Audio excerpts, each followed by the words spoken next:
We're alive. All right. Good afternoon. My name is Vaughn Headland. I'm Chair of the Committee on Administration. This is our monthly meeting. We're here at the Government Center in room 54. Call the roll. Maybe I could have Chris, if you would, please.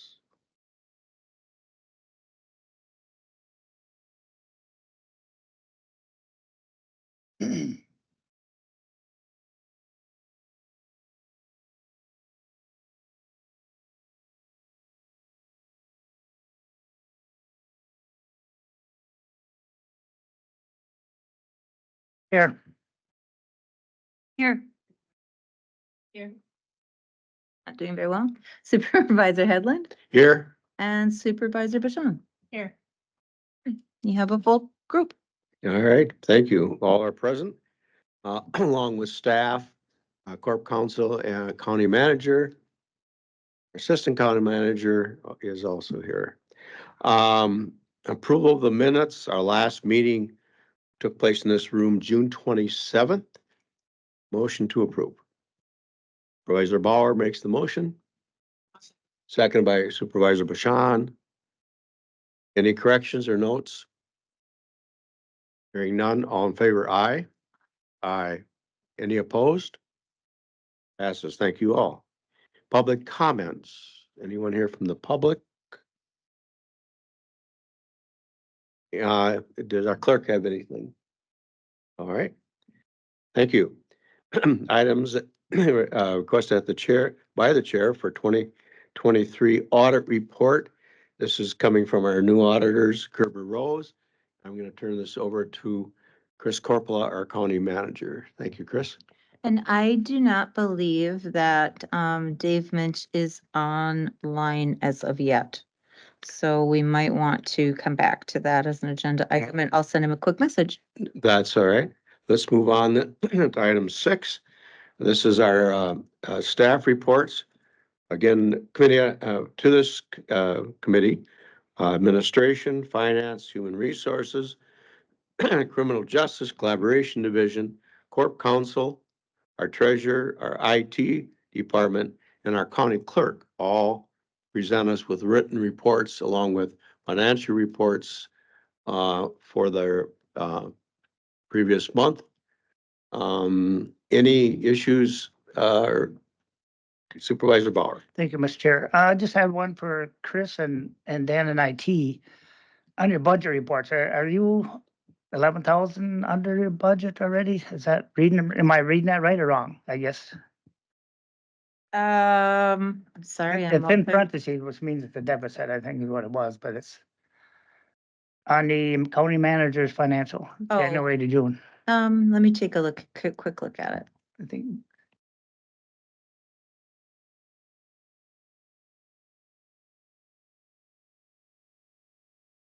I think what it's probably doing is projecting on some expenses that aren't really projecting. So that really don't need to be projected. I have not looked at it, so let me just take a really quick look. If there are other questions, we can, or let me find that answer for you while we're.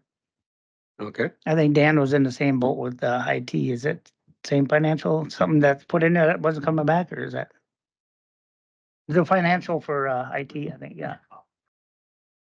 I think it was projected, Dan. That was projected too? Okay. I think it was page 15 on the record. Oh.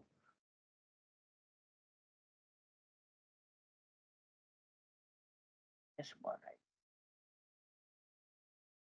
right there.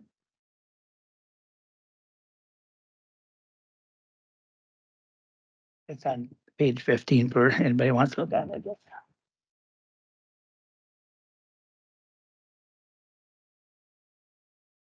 So yes, that is showing a projection over $75,000 over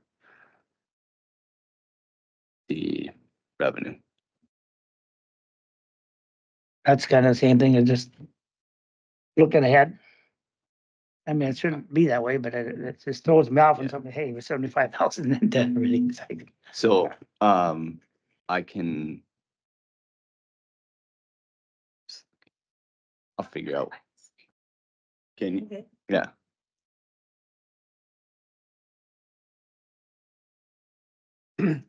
Okay, we're gonna hear from our CFO.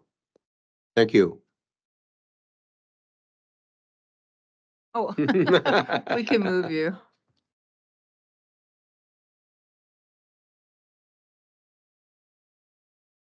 Am I using the right button? Yeah. You are?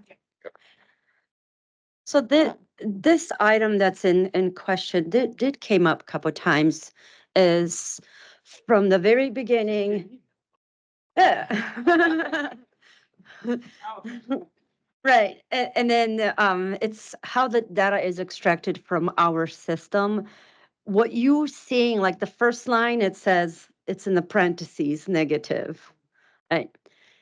And then I have a footnote on the bottom, it's probably on the next page in a smaller font that it interprets what that means.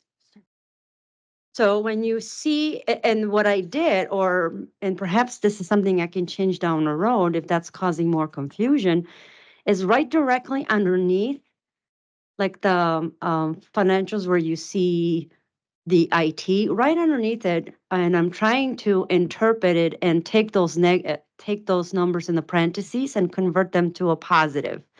So now I'm doing plus or minus.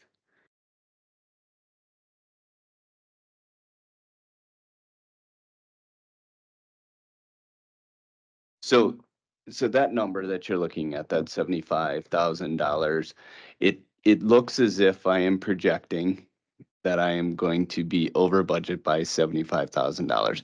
What you'll notice if you look up in the revenues section at the top, there's a revenues other.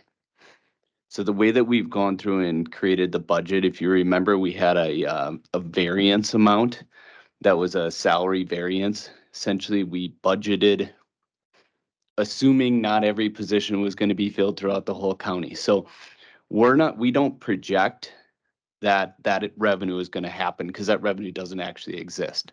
So if you see there's a revenue there of 120 some thousand, right? That is the variance amount that was applied to IT.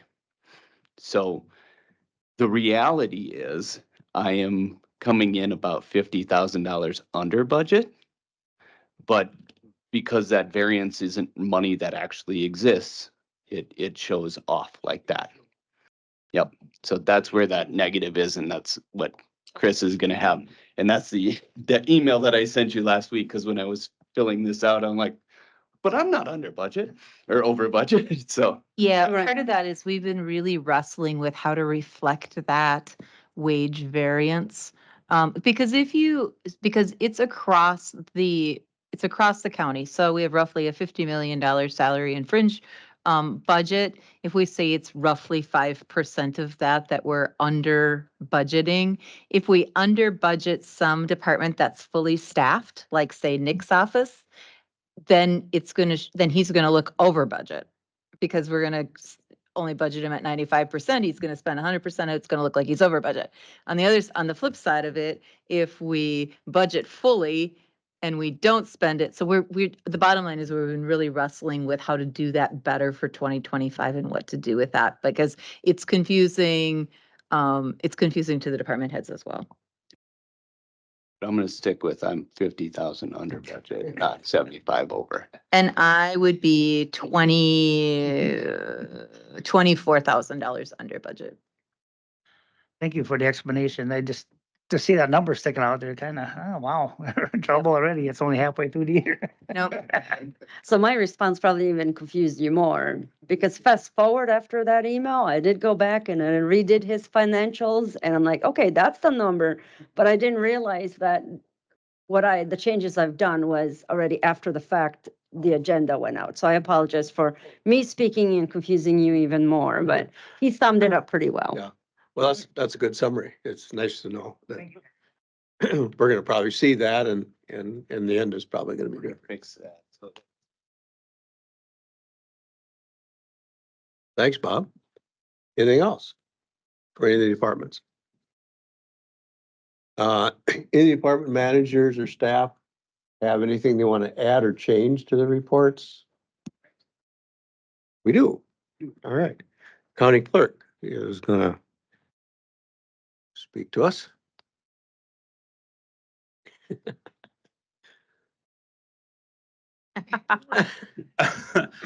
I just wanted to be aware this happened after the report was submitted. But in 2022, Dunn County stopped providing passport services to residents because the clerk of court's office did not have the time to do that. My new deputy, Sue, is coming from the Pierce County's clerk's office, where for the last 12 years, she's been issuing passports. So we have a application out to be able to bring back passport applications here at Dunn County, and it'll happen in the county clerk's office. This will be something that Sue is already an approved agent to do, and that myself, as well as Jess Basil, who is the assistant deputy county clerk, will become licensed to do. So it's a service that we'll bring back to the county. In addition to the fact that we'll offer the passport application filing process, there's a fee associated with that. But then there's also the photos that we'll be able to take for the passport applicants. So they won't have to go to Walgreens. It's a kind of a one-stop shop.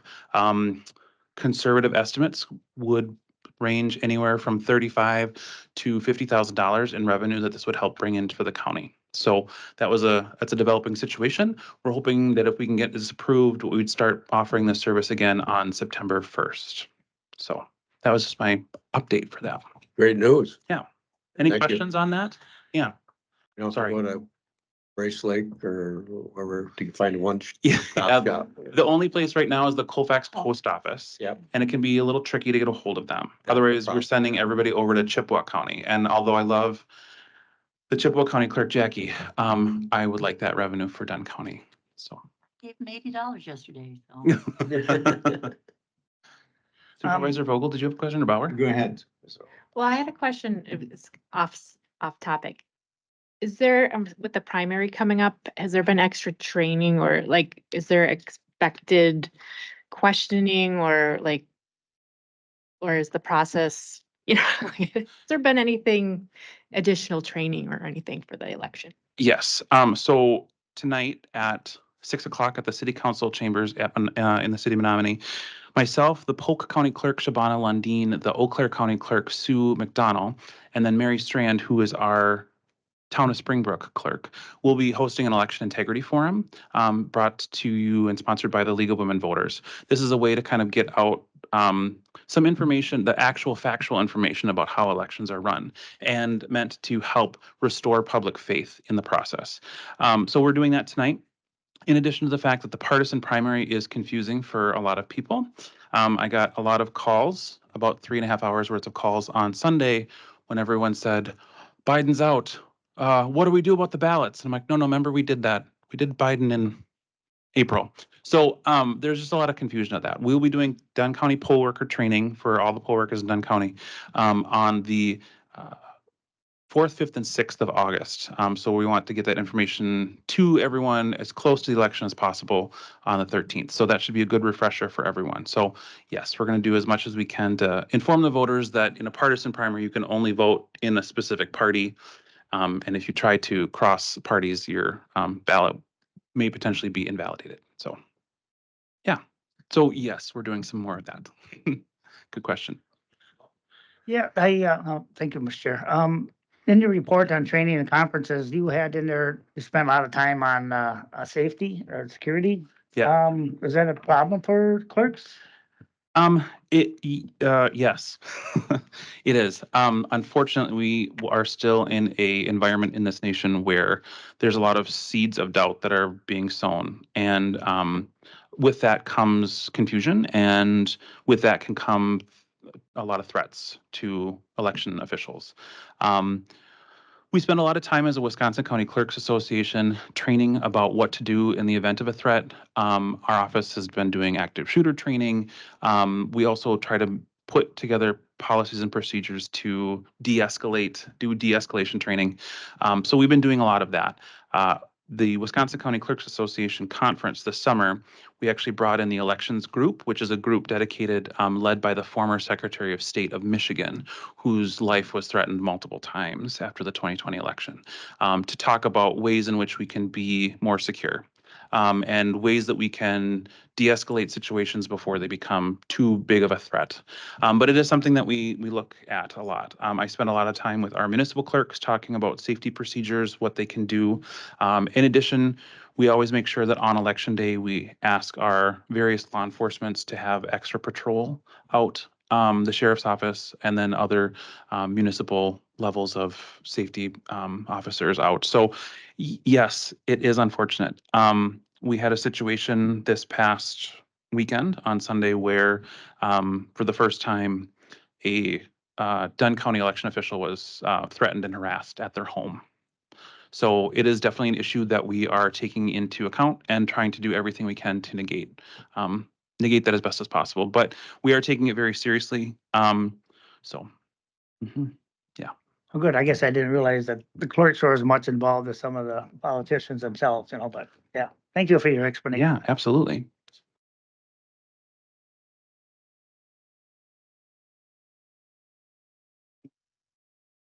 All right,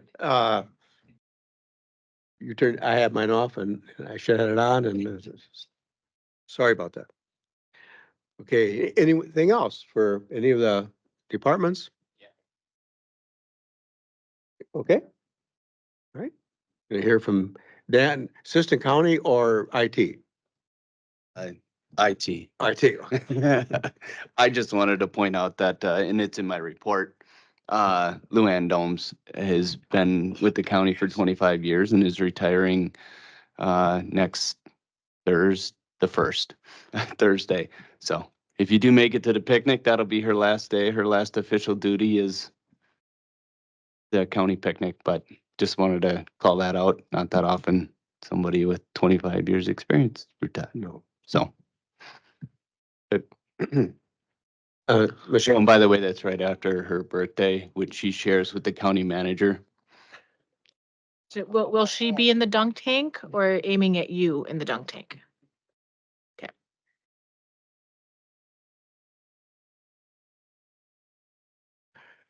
all right, well, ahead of time, congratulations to, yeah, that was, she's been extreme amount of help during our COVID time and Zooming and all the things that we certainly weren't used to doing and got us through it all. So thanks to her. All right. Are we ready yet, Chris? Okay, that's all right. We'll move on to number 7. Consideration to action taken by the committee. Approval of the 6/20/24 to the, excuse me, 7/17/24 list of vouchers. Anyone have any questions on any of the vouchers they wish to seek an answer for? Yes, Michelle.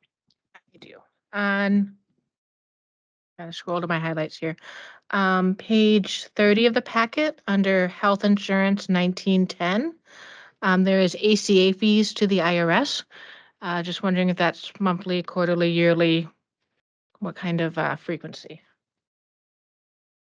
I would defer to our HR director.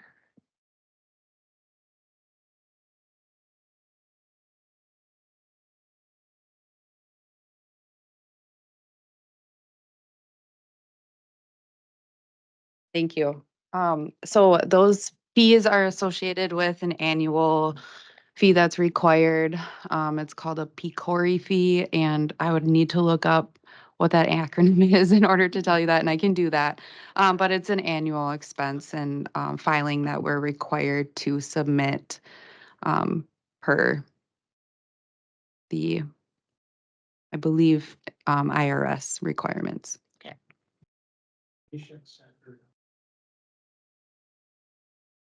Thank you. Okay. And then just one other, the very, very last item, 9200 community development. Is that related to, like, what department is community development? Can you tell me again where you're at? The very last item on the voucher. Oh, economic development. $30. Good question. I'll have to look. Okay.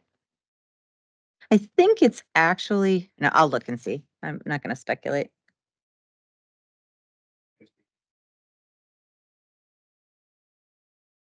I don't know. I'll look and I will check and see. All right, thank you. Anyone else? Okay, motion to approve. All right, Michelle approves the vouchers. And seconds? All in favor? Aye. Any opposed? Hearing none, passes. Thank you much. Okay, consideration of reports, resolutions, and ordinances to the county board from the Committee on Administration. We have none. Any other announcements coming forth from anyone in attendance or anything special coming up that can affect this committee? Michelle? Just in general, don't forget it's Dunn County Fair Week. Get out there. Tomorrow we have the first annual rabbit hopping event. So All right. fun things to see, and Clover Bud stuffed animal show on Saturday also. Meat auction is tonight?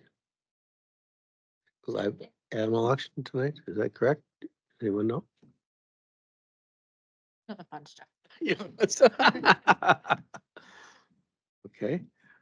We have Kerber Rose online yet? No, so I don't know exactly what to do about that. I sent him a message. I have no reply. He had replied yes to the invite, and we had talked about it. But I don't know what more to do with that. All right, well, let's review, our next meeting date is scheduled to be August 22nd. Anyone in the group that is going to be an impossibility for? All right, so we should have a quorum.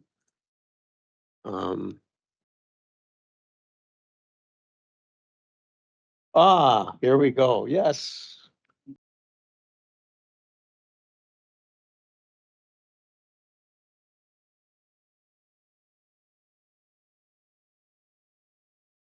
Go ahead.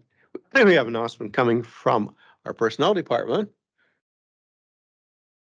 Is it good or bad? I know that this was briefly mentioned by Dan, but I just wanted to make sure that everyone is aware that the employee picnic is taking place next Thursday from 12:30 to 5 o'clock. And all board members, employees, spouses, children are welcome to attend. Even if you didn't RSVP, we'll make it work. So for some folks that are reluctantly participating in the dunk tank activities, they may perceive it as bad news. But otherwise, we think it's going to be really fun, and I hope that you can all make it. Thank you. Perhaps we could take a little recess and I could make an attempt to call them. All right, we'll do that. Let's come back, just give them 10 minutes so Chris has time to get things arranged. Fine. So 25-2, is that correct? That sound good? Bring the clock on the wall. All right, so let's take a 10-minute recess. Any objection to that? All right, 10 minutes. All right, welcome back to the committee administration meeting. We're going to wrap things up here. We had a little communication issue back and forth with Gerber and Rose. And so we are going to reconvene this meeting at 6 o'clock. Wednesday, is that the 31st? Or what, 30th? 31st of this month, and we will meet at 6 o'clock and hear that that report. Otherwise, at this point, yeah, this room, no, 60.